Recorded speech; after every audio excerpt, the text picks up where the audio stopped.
Hi, Jason. Hey Claire, how are you? Good. How are you today? Awesome today, thank you. How about yourself? Very well. Very well. So before we kind of get started, I just wanted to read your bio, so people have a bit of a sense of who you are before we dive in, and then you can tell us all the things that the bio does not say. Awesome. Um, So, Jason Friedman is the founder and CEO of CX Formula, which helps fast growing entrepreneurial companies gain an unfair advantage over their competition through the art and science of designing their customer experience journey. Jason has increased his clients' same store sales over 400%, raised over $6 billion dollars for endowments, and propelled client loyalty, profits, referrals, team commitment, and engagement. He was named Ernst & Young's New Jersey Entrepreneur of the Year for business services, and his largest company was named to the Inc. 5000 list of fastest growing companies for 3 consecutive years.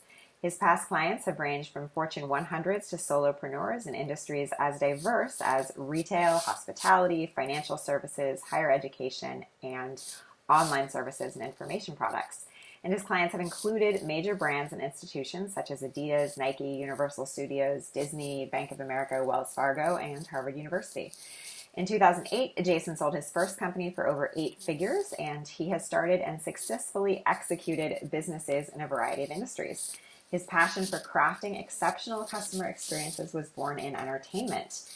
Jason's career began working as a lighting designer, director, technician, and roadie for various music groups, including Fleetwood Mac, Peter Gabriel, and Rush. That's an awesome end to a bio, I think, right? I think everyone wishes that Fleetwood Mac, Peter Gabriel, and Rush were like the last line in their bio, right? Um, Yeah, that was a so lot of fun. tell me more about kind of this journey from roadie to you in this awesome cool office with a cool poster behind you. Yeah, thank you. I started in theater. I went to summer camp, which it's kind of funny. My kids just started camp this week, and I was reminiscing about it with them. And I was this little kid that went to camp, and a good friend of mine wanted to audition for the camp show, and he was nervous, so I went with him to the audition to kind of for moral support. And I saw this guy in the background just kind of building some scenery and fiddling with the electronics and the lights and the sound, and I kind of I kind of got hooked. So I kind of went there to be that backstage guy working with the camp show, and he went there to be in the show. And it just kind of started this snowball effect of me getting more involved in the arts and entertainment and different productions. And so for my entire life, I was always involved in theater and staging events, productions, musicals, rock shows, you name it.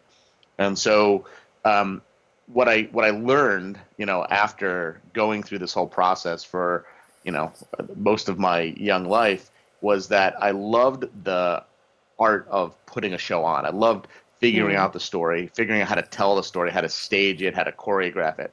What I didn't love was the ongoing operation of the same show night after night after night. I mean, it was Hmm. fun at first, but it wasn't what was exciting to me. It was like I loved just kind of figuring it out. How do you get an audience to give you a standing ovation and have them do it consistently over and over again?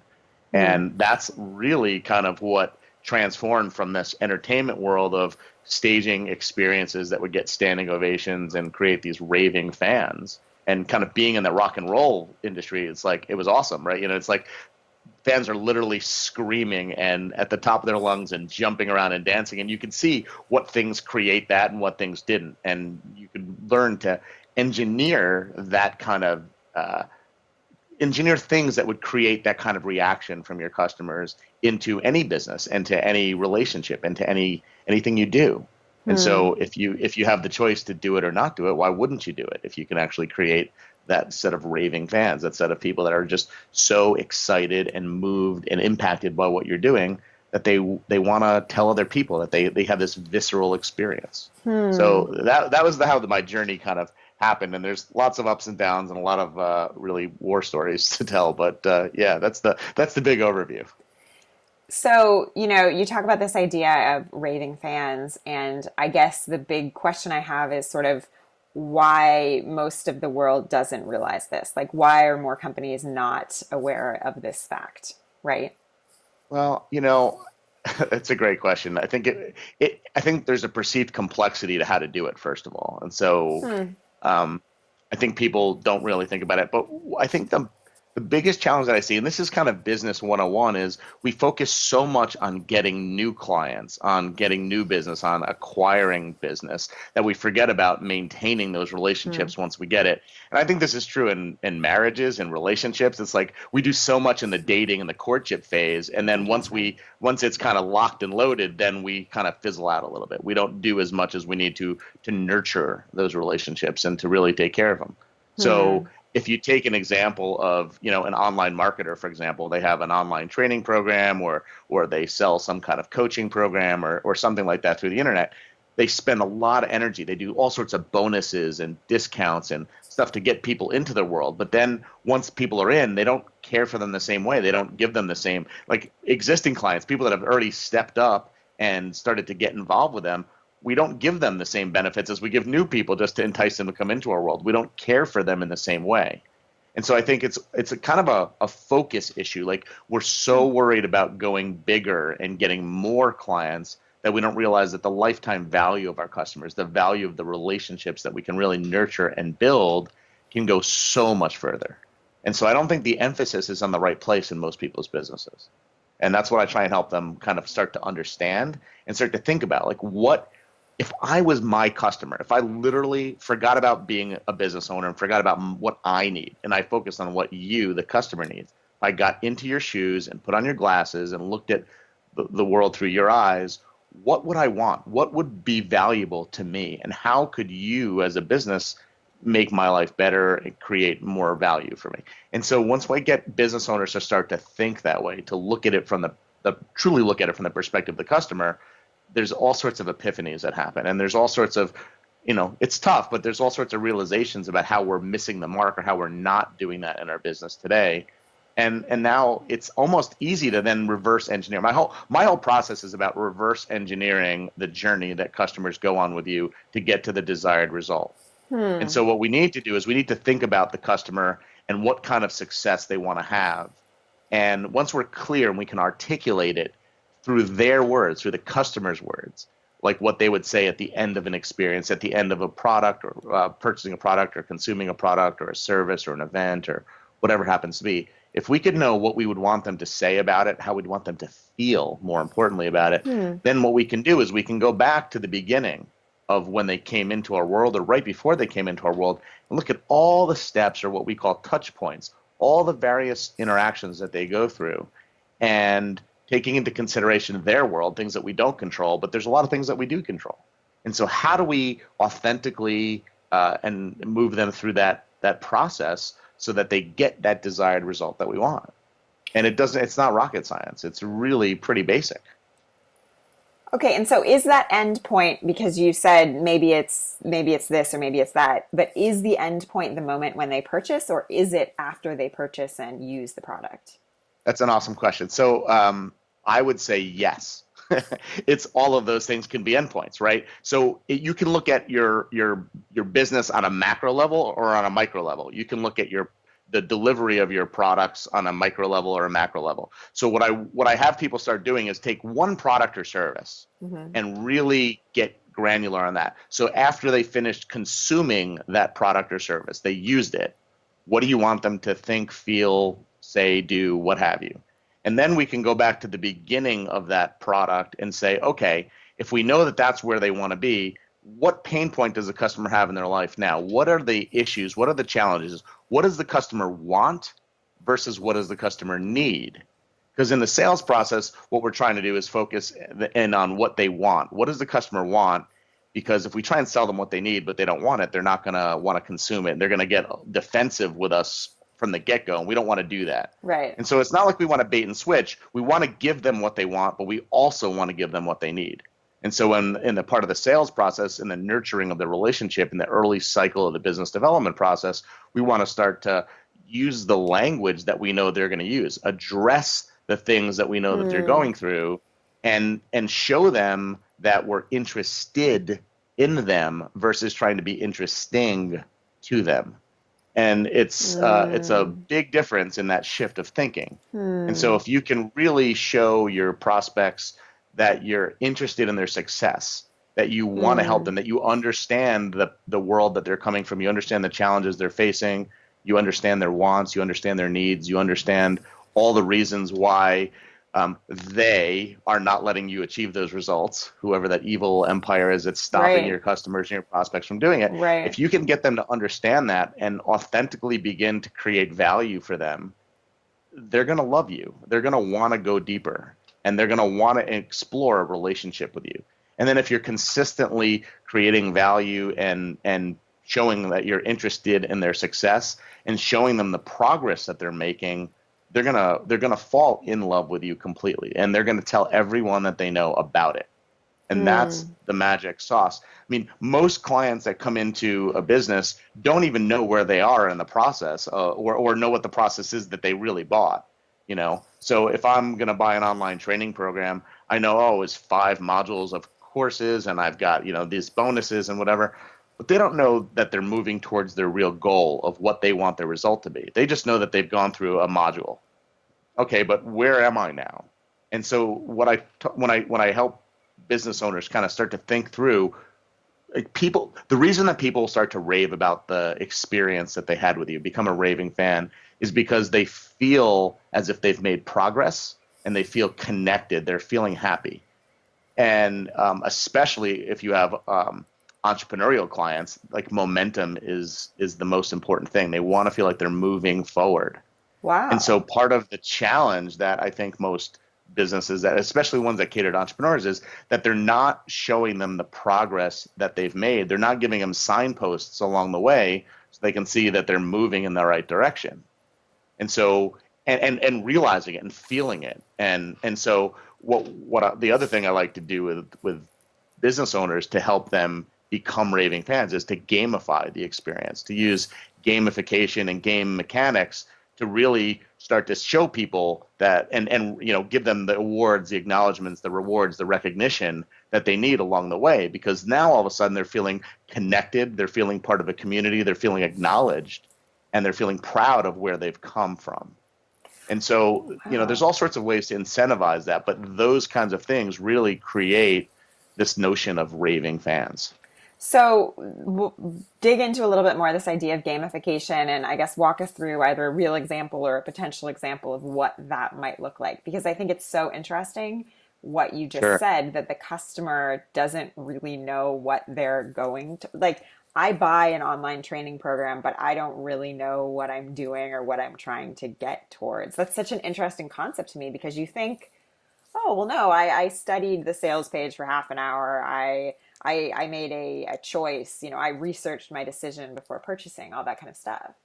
Sure. Yeah, and like in that kind of a scenario, knowing that you completed it, like just checking off a box is part of it. Like that makes you feel good. Okay, I completed lesson 1, check, click, it's off my to-do list. That's good, Hmm. right? You might even take like a little quiz so that you can see that, oh yeah, like I actually got 100%. I get it. I understand the concepts. Hmm. As painful as it may seem to take a quiz, there's a benefit to that affirmation of, yeah, I know this stuff. I got it. This is good. I'm moving forward, right? Uh-huh. And then there's the literal. When most people think of gamification, they think of badges. They think of like Hmm. rewards and things like that, and that's cool. That's important. But gamification goes way beyond that. It's the mechanics of it. It's the thinking and the feelings that people have as a result of it, and the motivations that they have through that. I watch my kids play on their PlayStation, Hmm. and like they have to get to that next level. They are so focused on it. They will stay up all night and fight with me about going to bed because they need to do that. And you can have your customers doing the same kinds of things moving through. You can use this whole idea of gamification. I mean, I use it in my personal life just for me because I am by nature I'm lazy. I Hmm. don't like to get up and like go finish all this work that I have to do today. I mean, Sure. I'm like my Sure. kids. I don't want to go to school. I don't feel like going to work. I don't want to do it. Yeah. So I come up with little games that I play with myself to trick myself into getting things done, and then I feel really great at the end of it. And so I think it's the idea of thinking about the rules of the game. You're setting some parameters, and you're giving yourself goals that you want to achieve, and then you have rewards for those goals once you've achieved those goals. And Hmm. so I do it in my personal life. I do it with my business. I do it with my employees, and I do it with my customers. And so one of the ways that we do it, like in our online learning portal, for example, we have an online training course that teaches people this framework that I'm kind of talking to you about now, the CX Formula framework. And we have a whole bunch of different things built in. First of all, we have, the checklist kind of thing. Like you can see your progress because you can visually see that you've accomplished your to-do list, right? We give you points and rewards for doing certain things. So if you complete a homework assignment, for example, we give you points for that. And you can use these points, you can bank them up, and when you get a certain amount, you'll get certain badges or rewards, or you can trade them in for other programs or for free coaching or other kinds of things that you find valuable so that you want to get that done. Wow. We give you points and rewards for engaging in our community and helping other people. So if you see that other people are not necessarily moving along, like if we do our course primarily in cohorts. So we'll have a whole group that starts a course, goes through it together. So let's say that there's 100 people in a course.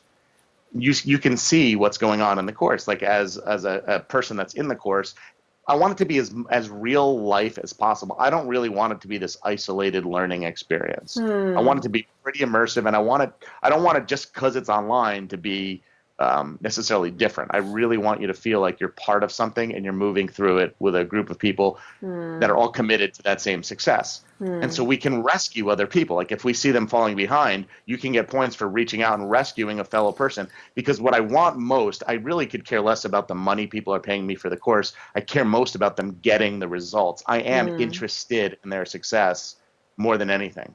And so I want to do everything I can to have them consume the content, to learn the concepts, to apply the concepts, and to get the results that they most want.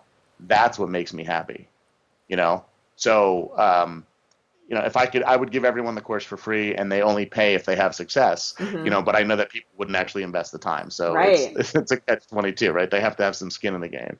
But that's the key. So I think, if you can do that, and why wouldn't you do that even in the onboarding and the prospect phase with clients? And so, with, traditional online launches and stuff, we're exploring different ways to gamify the consumption of content that people get going into a program like that, so that they want to watch the next piece. There's a reward for engaging more. There's a reward for inviting more people to see that content and to engage with it. So I think it's really important to think about it. I mean, we create all this amazing content. We've got these great messages to give to people, but if people aren't getting them, it's like I feel like I'm not doing my job. So my job is to help as many people, as many entrepreneurs transform their businesses, get more freedom in their business, create a better employee experience, and create better results for their customers. So if I'm going to really be committed to that, I have to find ways to kind of pull them through these processes when it gets hard, because it is hard sometimes. We have a lot going on, more now than ever before. We're constantly busy. We're constantly interrupted. We're constantly distracted. So I'm just trying to do as much as I can in these programs that I create to help people keep the focus, to know exactly to set realistic, manageable expectations so they know what's expected of them, and to really show up for them and reward them and hold them accountable to getting through the program. And I think that that's what I also try and help other business owners do across the boards. If we really look at, not just selling a customer, but having our customers get the results and the success that they most desire, they're going to be raving fans. Just by design, they're going to be grateful. And that gratitude equation is really important. So what is the connection between word of mouth and raving fan? So I think raving fans will spread word of mouth in a positive way, and angry fans, or not fans, like angry customers, will spread word of mouth in a negative way, and they're actually more motivated than the positive people. So, negative word of mouth is a bigger issue than positive word of mouth, to be honest with you. As there's like 80% of tweets from businesses are critical in nature. Really? And 80%? Yeah. I hate Delta. I hate American Airlines. I'm sure like 99% of tweets about airlines are negative. Well, airlines are getting a lot of bad rap right now. That's true. But, it's like just any little thing. Like, people are publishers now. They have access to being like to shouting from the rooftops and actually having people hear them and validate them. And when they're not getting validation from the challenges they're seeing with the actual company, they want to get validation from someplace. So they go right to the internet, and they had the loudest megaphone that they could possibly have, and they scream. and people say, yeah, that's right, that's horrible, they suck, we're not going to work with that company anymore. And it becomes this really bad thing. And it's really hard to remove that stuff and remove that negative footprint from the internet. So it's like we need to be even more vigilant about what's what's happening. So what I like to think, the way I think about word of mouth, if I talk to almost every business owner that I've ever talked to, whether they be a large company or a small company, they tell me that word of mouth is absolutely critical in bringing on clients. And if you look at the research and the statistics, I'm not going to ramble off all the statistics right now, but more people buy from a recommendation of a close friend or a trusted advisor than any other reason. And number two, more people buy from seeing social proof of other people, even if they don't know them. So like if you're building a WordPress website, you're looking for a good plugin. If you see, oh yeah, 100,000 star ratings on this one, you're like, yeah, man, I'm getting that plugin. That's the one.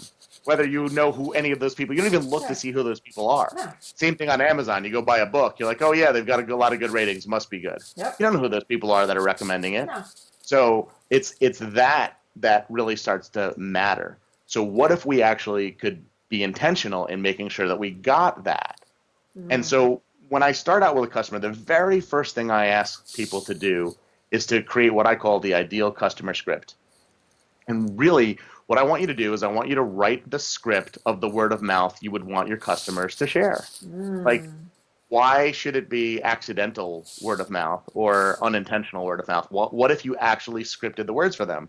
Like, imagine that your customer said to you, I want to do the most amazing testimonial. I've got airtime on Oprah tomorrow, and I want to talk about your business. Yeah. What do you want me to say? Like, that's the question. Yeah. And so you have to answer that. And most business owners find it really hard to do that at first, which is scary, because you really are telling me then that you don't know what your customers, you want them to say. You don't really know what you want them to feel at the end of that experience. And so I try and do this exercise, and it's a great exercise. Anyone that's listening to this should totally do this. And pick one like avatar or customer persona, and you have to do this for each one because everyone's got a little nuance. But what exactly would you want them to say after they just finished a part of your experience? It could be they just read your book, or they just listened to this interview, or they just read your blog post, or they just consumed your product, or they just attended your live event, or it doesn't matter. Whatever that is, what exactly would they say? And use lots of adjectives, like really go to town on it and think through, what are they feeling? Are they grateful? Are they excited? Are they relieved? Are they whatever? And really get into that. And that alone is what it sets the whole thing in motion, so that we can now be able to reverse engineer the entire process, because we know what they want them to say and we know the actual words. And when you do this, you do it from the customer's perspective, not from the company's perspective. We want to think, what are the words that customer would actually say?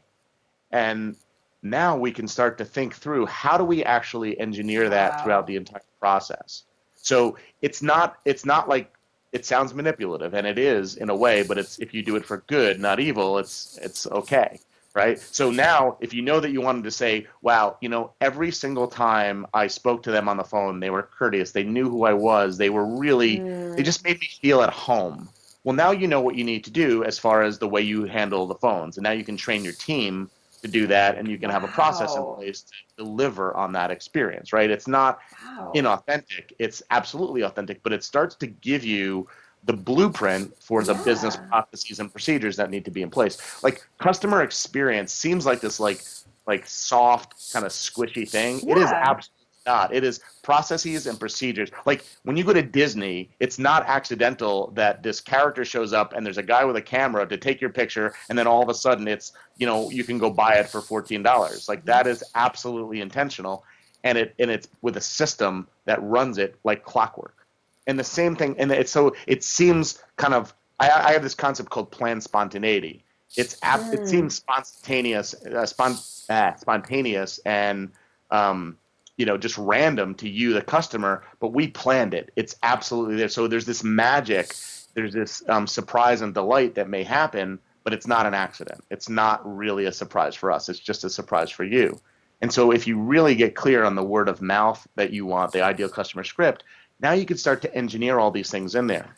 And when we map the whole journey, when we actually go through, we look at we look at 7 specific criteria when we map the journey for every single touch point. Mm-hmm. And when we do that, we're able to really pinpoint where there's what we call points of pain or points of pleasure. Hmm. And so we can look and see where things are going wrong, where things are going really right.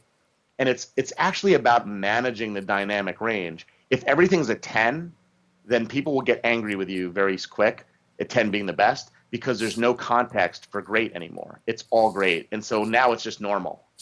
And so there has to be 7 for 10 to have value. Wow. It just doesn't, right. It just doesn't work. If everything's amazing all the time, it's expected. And then, God forbid, something's not amazing, it falls apart and people are frustrated. And Wow. so, yeah, it's not to say that everything. So if 7 might be amazing, like that's cool. You might want to like tread water at 7 and then have these spikes that go up to 10 and then back down. And because now it's more special. 10 is more special when you do it, right? We start taking things for granted is, I guess, what I'm saying, right? And so the context is everything.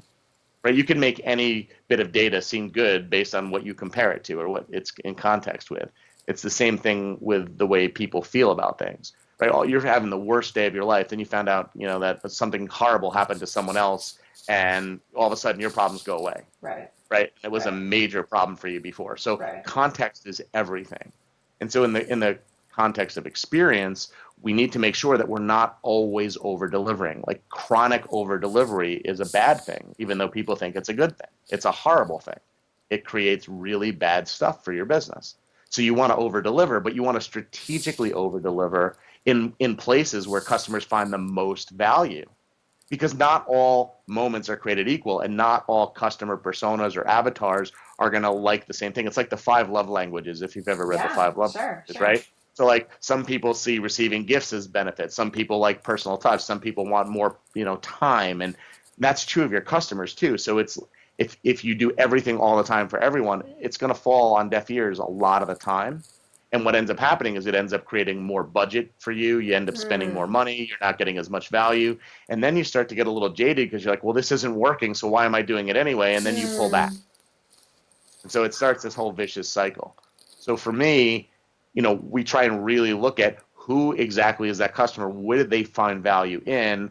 Now, how can I put them in their own unique kind of customized, trail that really works for them? And now what's the next grouping of customers? And, you have to stereotype your customers. That's what we call these avatars or personas. We're trying to get as much commonality between groups so that we can be as relevant to that group. And what we do is we call it mass customizing the experience for those groups so that it seems like it's personalized for those people. It's like you're really hitting on their pain point, or you're really delivering value in a way that they can receive that value.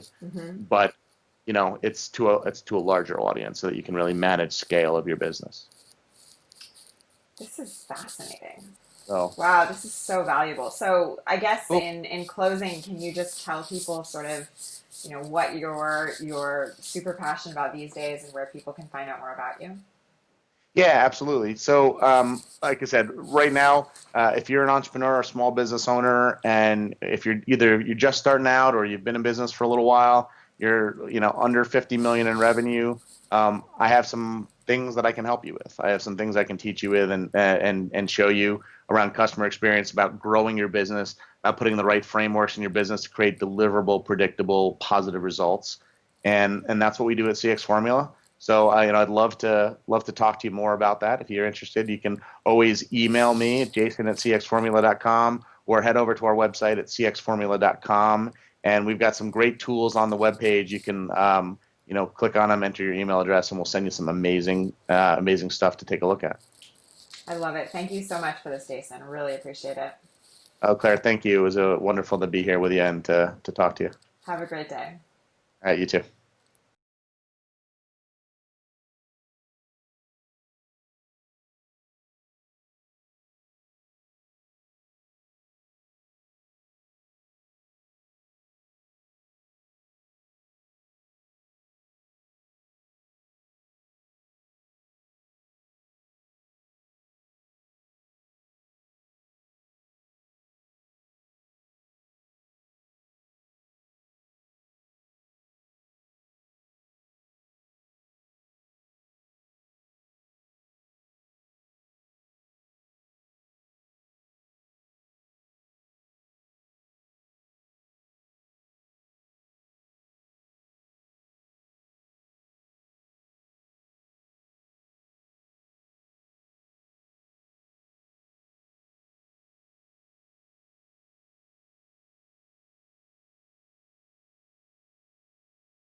So I want to, let's see, I want to ask you about kind of going into your own bio and looking at sort of what you've done in your life. I want to talk a little bit about sort of your own success and your own kind of work journey.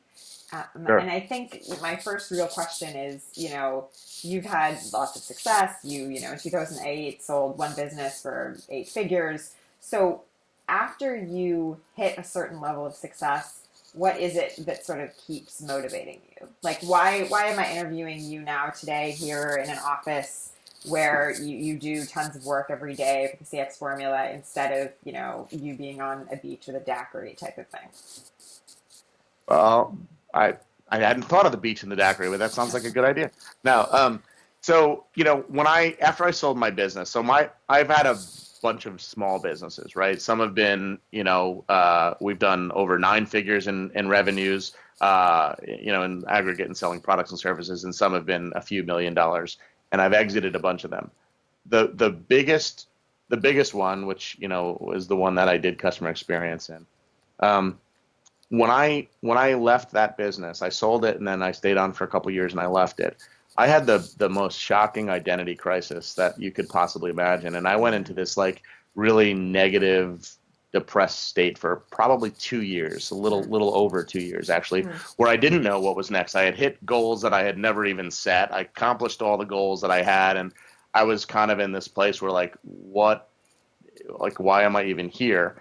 Now, I had just had some kids, so I was here for my kids, but like just in context of work and my purpose and what's going to get me out of bed every day, other than getting up for my kids, I really didn't have clarity on that.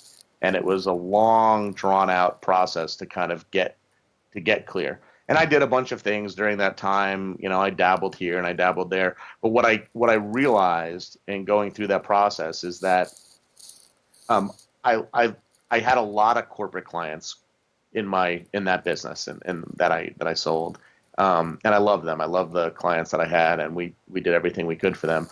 But the clients that I had that were entrepreneurs, that were the small business owners, were like by far my favorite. We could help them make an impact faster. They were more coachable. There was less red tape, and we understood them so well. Like I'm saying now, like if you really understand, like it was my journey too. Like I got it, I understood it. And I had gone through a bunch of the challenges and struggles that a lot of these business owners are having, and so I could help deliver value. So I started doing some coaching and some training for entrepreneurs and leading some offsite retreats for them and their management team. And all these businesses were having pretty good success. And it was one of the most fulfilling experiences of my life. And so I had a non-compete. I couldn't do marketing. I couldn't do customer experience again. But in my mind, it is the number one way to grow your business. Like you can do a lot of different tactics and whatever, but if you really take this core concept and you weave it into your business, and it becomes the culture of your business, that we care for our customers, we care for our employees, we want to create the best experience possible. If you can get that mindset around your business, everything else starts to fall into place, and you have this unifying force, and you have systems and tools and techniques that you can put into your business. I knew that was the way to do it. I've done it with all my clients. I did it for my own businesses. All of my businesses, we focused on it that way, and it just flat out worked every single time. And so what I was excited about doing was helping business owners, entrepreneurs, small business owners between 0 and 50 million, let's say, in that range, which is a broad range, but really in that range, help them get the systems that they needed, get the understanding. And even if they're just starting out, start out with a real clear blueprint of how to do it. If you've been in business for a while, learn how you can take what you've already done, leverage it, and put it into this framework and take your business to that next level. And so it was just so exciting for me to help those entrepreneurs, to see the relief, to see the freedom that they were able to create in a different way. And to me, it's a spiral that kind of, it's momentum, like I said earlier. When you start delighting your customers, what ends up happening is your employees, because you're focusing on them, you have to create a great experience for your employees so that they will create and can create a great experience for your customers. Those customers become more grateful, and they start sharing the love back with you, and it becomes this wonderful flywheel, and you see this momentum build and build and build, but it spirals outward. Like when I have a great experience with an airline, for example, to use that analogy, which is rare right now in these times. Sure. But it's like I feel great when I land. I feel good when I'm there. I'm feeling positive about it. I might even tell other people about it. But it starts to set my attitude in motion in a more positive way. If I have a bad experience, it does the same thing in the opposite, right? It makes me feel more negative. It screws up the next meeting I have. It screws up the way I call and check in with my family, and it colors my behaviors. It just does. It colors my attitudes, which changes my behaviors. Is really what happens. Right. And so I think that positive experience really creates a positive momentum that starts to permeate. So every one of the businesses that I've been able to help or give them some tools and some techniques, or even just give them some ideas like we're doing today, like just do the ideal customer script, and the clarity that will kind of wash over you is amazing. Then you put something into place and you see it working, and people start getting excited, and then the customers start getting excited, and that momentum translates to more profits, more sales, more freedom, more excitement, and then they have a better day, and then they share that better day with other people. So I know it sounds like really lofty and everything, but I really do think that it starts to help make the world a better place. I think it starts to make our communities a better place. Yeah. And so I just think it's really important. I'm sick and tired of seeing all the negativity on social media and all the complaining about all the businesses and all the bad experiences. And I want to see businesses start having that success, but I want to see customers start having better feelings about the businesses that they're working with as well. I think it's possible. And that's why I do it. That's what my journey has been, and what I'm committed to now is really I want to help millions of business owners. I realize that I probably on my own I'm not going to do that. So my focus right now is to get to 10,000 small business owners, go really deep with them, teach them on all these things, and hopefully have them then spread the love and kind of pass it forward and pass it down. And I just get up every day and I work as hard as I can to connect with entrepreneurs, to give them some of these tools. Hopefully some of them will want to buy my products and services, get some coaching, or just listen to some of the free material and the content I put out and use it. Like that's the goal for me. So yeah, I mean, I just think it really matters. And when you see the happy employees, like I just remember in the very beginning when I started my first company, my employees were not happy. I wasn't doing all of this consciously. I did some of this like unconsciously because I did some of it from my theater days, but I learned over time and I applied different things. And I remember sitting at one of my company, we had a holiday party every year. I was sitting at one of the holiday parties at the end, and one of my managers came up to me and he was just like, this is like the most exciting thing to be a part of that I've ever been in my life. Like these people are having the best time. They love their job. They love where they are.